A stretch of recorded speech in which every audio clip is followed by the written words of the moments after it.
Students, तो आज की इस वीडियो में हम देखने वाले हैं कक्षा ग्यारहवीं विषय राजनीतिक विज्ञान, अध्याय एक राजनीतिक सिद्धांत की प्रश्नावली पार्ट 3, दिनांक 29 जुलाई 2021 के लिए स्माइल 3.0 होमवर्क सॉल्यूशन।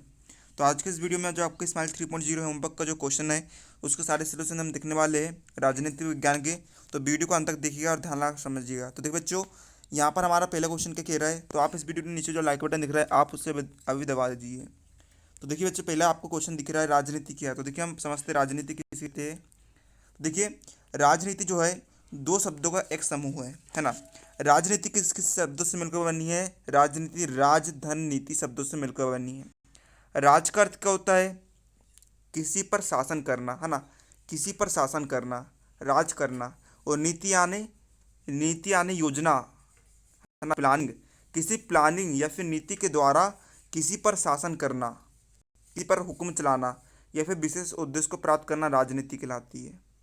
दूसरे शब्दों में कहे तो जनता के सामाजिक एवं आर्थिक स्तर को ऊंचा करना राजनीति है।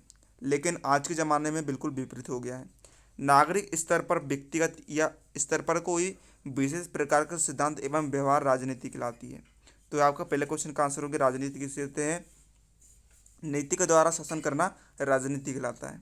नंबर 2 प्रश्न आपको दिया है कि क्या राजनीति विभिन्न धर्मों के अंतर संबंधों की व्याख्या करती है, मतलब कि क्या राजनीति का धर्मों से कोई रिलेशन है, संबंध है। तो यहाँ पर हम इसका आंसर देख लेते हैं। तो देखिए, आधुनिक राजनीति में धर्म एक शक्तिशाली भूमिका निभाता है ना, और दोनों के बीच संबंध हमेशा बदलते रहते हैं। किसी राज्य के शासन को उसके लोगों के धार्मिक विचारों से अलग नहीं किया जा सकता।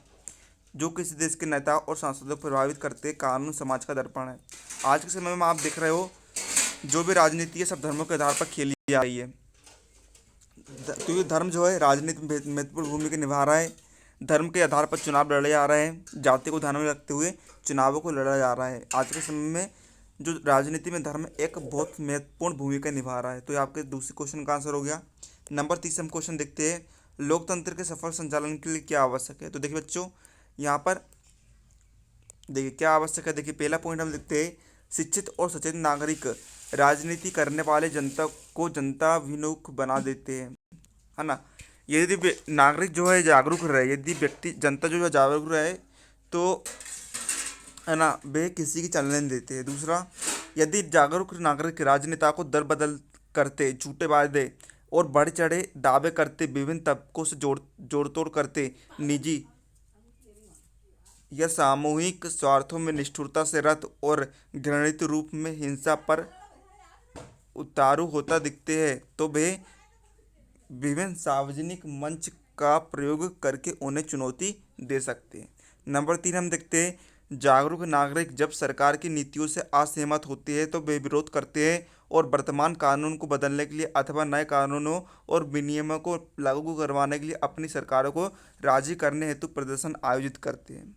नंबर 4 हम देखते हैं, सतर्क नागरिक सरकार की अधिकारियों और नेताओं की गलत नीतियों और उनके भ्रष्टाचार को जांचने परखने की क्षमता भली भांति होती है। इसलिए जागरूक नागरिकता जो है प्रजातंत्र या फिर लोकतंत्र की पहली शर्त होती है। ये आपके तीसरे क्वेश्चन का आंसर हो गया।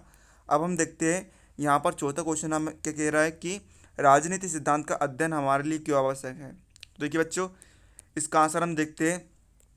देखिए राजनीतिक सिद्धांत जो है के अंदर हम बहुत सारे सिद्धांतों का अध्ययन करते हैं जो कि हमारे लिए जीवन के लिए बहुत महत्वपूर्ण होता है, हमें भविष्य में आगे चल कर के काम पड़ता है। इसलिए राजनीति का अध्ययन करना हम सबके लिए बहुत ही महत्वपूर्ण है, उपयोगी है और प्रासंगिक है।